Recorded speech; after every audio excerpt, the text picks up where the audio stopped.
आइए next question देखते हैं क्या है। Next question that we our 2015 का क्वेश्चन है। Who of the following was arbour economic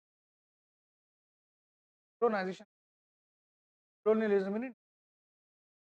Who of the following was arbour economic colonialism in Bharat में जो colonialism था या उपनिवेश था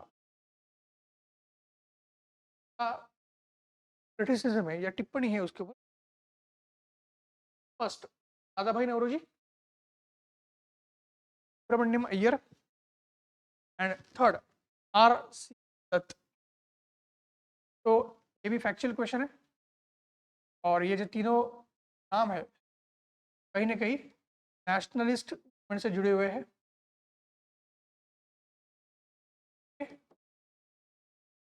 पहला क्ल्यू जो हमको लेना है क्योंकि फैक्चुअल क्वेश्चन जाहिर सी बात है, पहले ही मैंने बताया फैक्ट्स को वगैरह रटना नहीं है, याद नहीं रखना है कि वो याद रहते भी नहीं है। चीज़ों को फ्लो के रूप में पढ़ते हैं, कनेक्ट करेंगे तभी वो चीज़ें क्लियर होती हैं।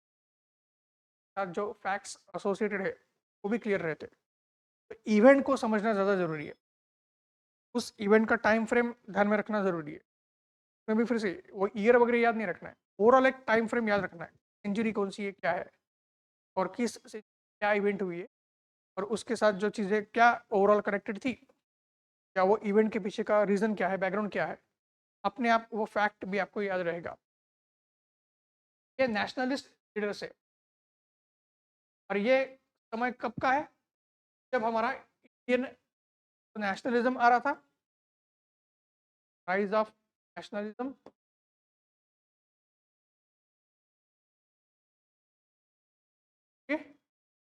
And Indian national movement was about to start of.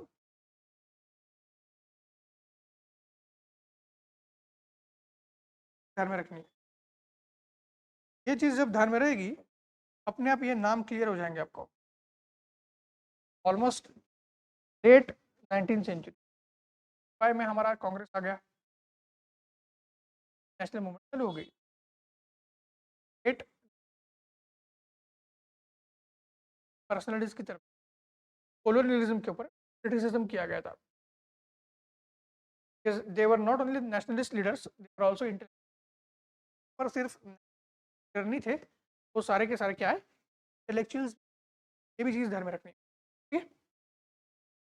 और इसकी वजह से देखिए, तो जो ऑप्शन से आप अगर देखते हो, दादा भाई नौरोजी पहला नाम तो एकदम क्लियर है, बाकी के नाम याद आ रहे हैं या नहीं आ रहे, लेकिन दादा भाई नौरोजी का नाम तो हमें क्लियर है। जो ड्रेन ऑफ वेल्थ कंसेप्ट है, अभी अभी जो होम चार्जेस वगैरह डिस्कस, जो कि ड्रेन ऑफ वेल्थ सब कुछ लाया गया था, वो इंडियन नेशनल लीडर्स की तरफ से ही लाया गया था या नेशनलिस्ट की तरफ से ही लाया गया था। और उसमें से Dadabhai Naoroji was like a foremost among them. He is known as the father of Indian nationalism, known as the grand old man of India. तो दादा भाई नौरोजी बिल्कुल थे ही। Option A is correct. तो automatically C will be eliminated. A correct है, Dadabhai Naoroji अगर आएंगे automatically सी आपका निकल जाएगा। आंसर ए, बी या डी में से कोई हो सकता है।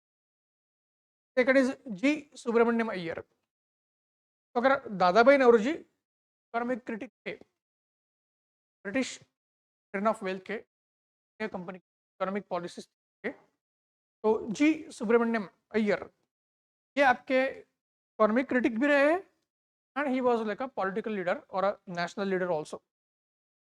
Why? Because he was a nationalist leader from South India. South India या मद्रास प्रोविंस जो है, वहां से कहीं ना कहीं इंडियन नेशनल कांग्रेस में जो रिप्रेजेंटेशन आया था, जैसे जी सुब्रमण्यम अय्यर बहुत ही इंपॉर्टेंट है।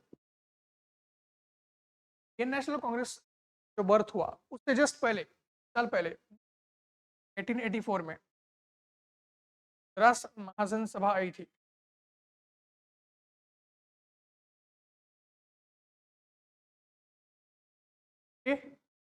से भी जी सुब्रमण्यम अय्यर जुड़े हैं। ठीक है, Subramaniam Iyer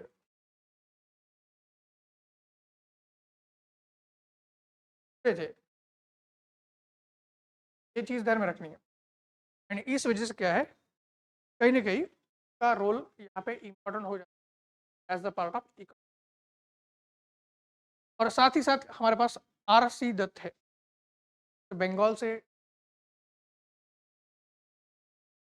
brilliant most brilliant RC Dutt ने इकोनॉमिक क्रिटिक के बारे में भी क्या है, इकोनॉमिक पॉलिसीज के ऊपर भी ओपिनियन दिया है, एंड ओवरऑल जो ब्रिटिश रूल था के ऊपर भी उनका जो अपना एक व्यू है, सब कुछ RC दत्त की तरफ से भी। रोमेश चंद्र दत्त, रोमेश वो एक ICS ऑफिसर भी थे, ध्यान में रखना, ICS ऑफिसर ऑल्सो, तो he knew the whole British administration inside out.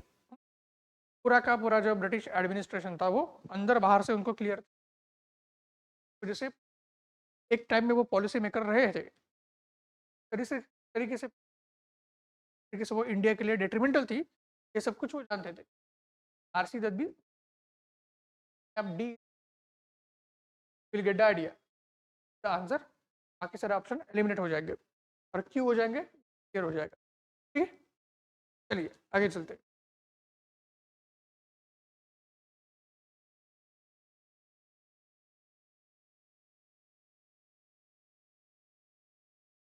Question that we have: who among the following was or were associated with the introduction of ryotwari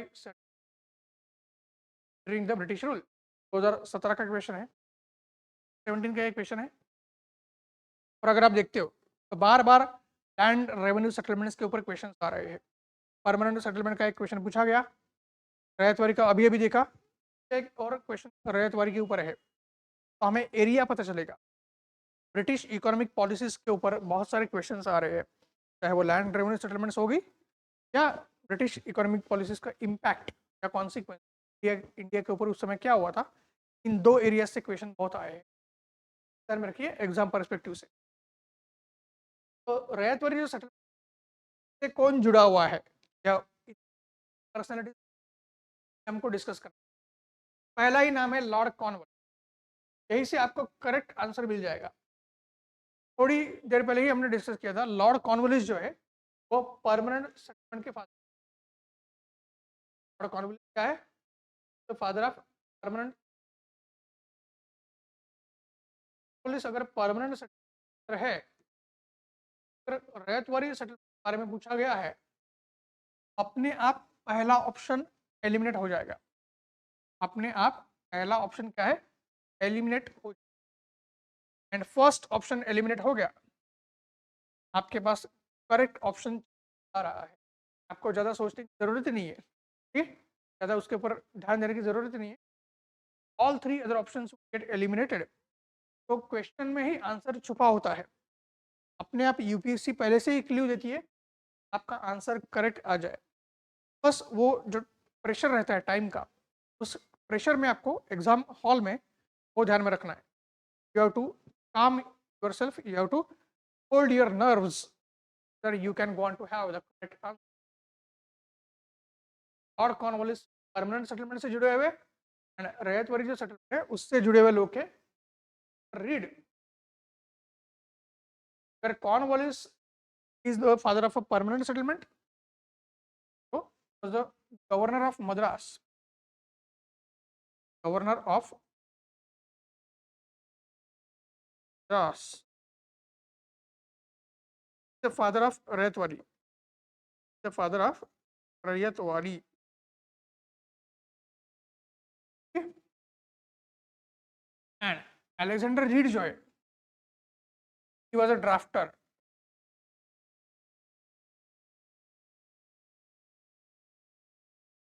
तो थॉमस मनरो ने ये settlement को इंट्रोड्यूस किया था, but उसको draft किसने किया था, उसके प्रोविजंस किसने लाए थे, वो थे कैप्टन अलेक्जेंडर रीड। ये पॉइंट ध्यान में रखना है।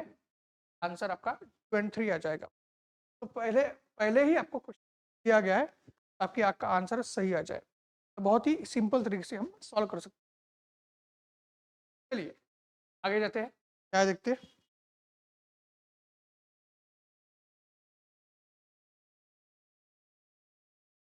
तो 19 का क्वेश्चन है, द फॉलोइंग पेयर्स, पेयर्स दिए गए movement or organization leaders. First, All India Anti-Touchability League. Leader was Mahatma Gandhi. All India Kisan Sabha. Leader was Swami Sadanand. And Self-Respect Movement. Leader was E.V. Ramaswamy Periyar. ठीक है, तो अगर all India anti touchability league दिखती है, फिर से ये factual question है और अलग अलग एरा से या अलग अलग जो स्ट्रीम्स है नेशनल मूवमेंट्स के, से ये आपके ऑर्गेनाइजेशन लिए गए हैं और उनके लीडर की बात की गई। तो हो सकता है कन्फ्यूजन होने का चांस रहता है, पर फिर भी देखते हैं क्या all India anti touchability league question में फिर से क्ल्यू है एंटी टचेबिलिटी यानी anti untouchability league. All India anti untouchability league, उस ऑर्गेनाइजेशन का लीडर कौन है? महात्मा गांधी। हमारे दिमाग में क्लिक, गांधी जी और untouchability both are clearly associated with each other. Gandhi ji और अनटचेबिलिटी साथ साथ हम देख सकते हैं, जहां जहां अनटचेबिलिटी का जिक्र आता है वहां वहां महात्मा गांधी का जिक्र आएगा कि अनटचेबिलिटी या अछूतपन जो है को खत्म करने के लिए जितना प्रयास महात्मा गांधी जी ने किया था, शायद ही किसी लीडर ने उतना प्रयास किया हो। बाकी लीडर्स ने भी किया, ऐसा नहीं है, शायद ही उतना या उस लेवल का जो प्रयास है जो और किसी ने। There is the like inseparable relationship in untouchability and Mahatma Gandhi. के ऑर्गेनाइजेशन का ज़्यादा नाम पता भी नहीं है या उसका काम भी ज़्यादा ठीक से पता नहीं है। गांधी जी और अनटचेबिलिटी ये दो चीज़ें देखेंगे, अपने आप पता चलेगा, क्या पता चलेगा ऑप्शन करेक्ट है। एंड पहला करेक्ट है तो सी वुड बी एलिमिनेटेड। पहला करेक्ट है तो अपने आप एलिमिनेट हो जाएगा, ए बी और डी में से कोई एक आएगा। Then second is all India Kisan Sabha and leader is Swami Sahajanand Saraswati. Yes, is also correct, क्योंकि ऑल इंडिया किसान सभा जो है वो 1936 में आई थी। कांग्रेस ने हमेशा ही पीजेंट मूवमेंट को सपोर्ट किया था, बट फिर भी कांग्रेस कभी भी एक ऑल इंडिया लेवल की पीजेंट जो एसोसिएशन या ऑर्गेनाइजेशन है तो ला नहीं पाया था। तो all India level peasant organization या एसोसिएशन उसको अगर किसी ने लाया था, Sadanand Saraswati, because he was a famous kisan leader, because he was a famous kisan leader from Bihar। और अभी किसान आंदोलन चल ही रहा है। Now recent times we are witnessing kisan movement और किसान आंदोलन। उस वजह से क्या है, एक्सपेक्टेड क्वेश्चन आ सकते हैं। अगर किसान आंदोलन आज की तारीख में हो रहा है वो हिस्ट्री में जाके किसान मूवमेंट खास करके जो हमें मॉडर्न इंडिया में मिलते हैं उसमें से यूपीएससी क्वेश्चन, ये पॉइंट ध्यान में रखना है। And Sadanand Saraswati was a kisan leader from Bihar and he established All India Kisan Sabha in 1936। 36 में ऑल इंडिया किसान सभा को स्वामी सहजानंद सरस्वती ने एस्टेब्लिश किया था। कहाँ पे? लखनऊ में किया था। At Lucknow it was establish. ये पॉइंट ध्यान में रखना है, at Lucknow it was establish. और तीसरा है सेल्फ रिस्पेक्ट मूवमेंट, और नाम क्या है इनका? ई रामस्वामी आयकर।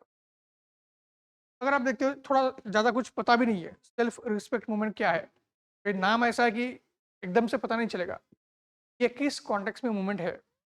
अगर अच्छे से पढ़ा है और थोड़ा बहुत यहाँ वहाँ रिलेशन कर सकते हो, लिंक कर सकते हो तो आइडिया लगेगा।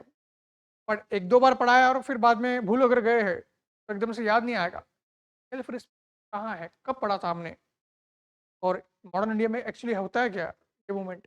ये सारे सवाल फिर से आते हैं या डाउट्स आना शुरू हो जाता है। फिर क्या है कि अगर आप इस इंसान का नाम देखते हो आपको आइडिया लगेगा कि ये साउथ इंडिया से है। आपको आइडिया लगेगा this seems to be like a South Indian name, South India का नाम लग रहा है। एक चीज़ हमें ध्यान में आती है, मॉडर्न इंडिया में महाराष्ट्र एंड साउथ इंडिया जो है वहाँ कास्ट मूवमेंट बहुत अच्छे तरीके से देखे। नॉर्थ इंडिया में जितना लेवल पे कास्ट मूवमेंट नहीं देखे गए, कई ज़्यादा लेवल पे साउथ इंडिया एंड डेक्कन में कास्ट मूवमेंट देखे गए। कहीं ना कहीं बेसिकली सेल्फ एस्पेक्ट कास्ट की एसोसिएशन, सेल्फ रिस्पेक्ट ये एस्पेक्ट जो है वो सोशल स्ट्रक्चर या सोशल आइडेंटिटी में कास्ट आती है, से कनेक्टेड है। और इस वजह से क्या है, ये बहुत क्लियर है कि मोर एंड लेस ये कास्ट आइडेंटिटी हम लॉजिक लगा सकते हैं, इंटरलिंकिंग हम। फिर जब ये क्लियर है कि महाराष्ट्र एंड साउथ में ज़्यादातर आपके कास्ट मूवमेंट हुए थे और सक्सेसफुल भी हुए थे, लग रहा है कि डेफिनेटली कास्ट से जाएगी कि सिर्फ साउथ इंडियन नाम लग रहा है तो कास्ट मूवमेंट से कैसे होगा, क्योंकि कांग्रेस में भी तो साउथ इंडिया से लीडर्स थे, जैसे अभी देखा जी सुब्रमण्यम अय्यर। क्या गारंटी है ये इंटेलेक्चुअल नहीं, क्या गारंटी है ये कांग्रेस के मेंबर नहीं थे। पॉइंट ये है बेसिकली कांग्रेस के जितने भी मेंबर्स है या इंडियन नेशनल मूवमेंट जो है, जो मेन स्ट्रीम मूवमेंट है, उसमें जितने मेजर लीडर्स है और जिसमें साउथ इंडिया से भी लीडर्स आए थे, सबके बारे में थोड़ा बहुत आइडिया तो हमको लगता है। वो नाम कंटिन्यूसली आते रहते हैं कांग्रेस के डिफरेंट मूवमेंट्स के फेजेस में, और उन नाम्स में हम वी रामास्वामी नायकर पेरियार ये नाम देखते नहीं है।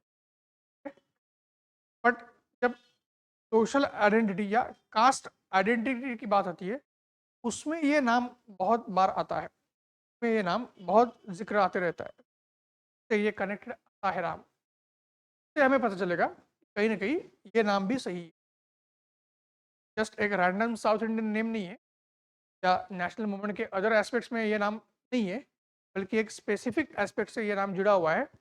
उस कॉन्टेक्स्ट में आप लिंक लगा के मार्क कर सकते हैं। और अगर मान लीजिए डाउट आता है ये नाम मूवमेंट से क्यों जुड़ा हो सकता है, फिर भी होता क्या है,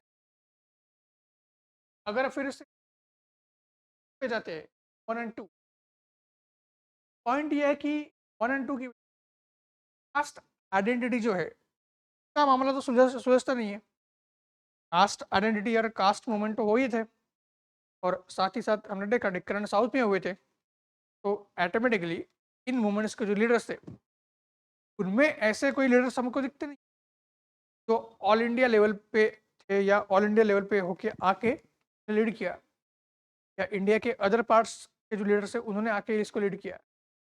तो जो लीडर्स आए थे वो उसी रीजन से आए थे, चाहे वो उस लोकेलिटी हो या रीजन हो या उस आपके पार्ट ऑफ द कंट्री आए थे।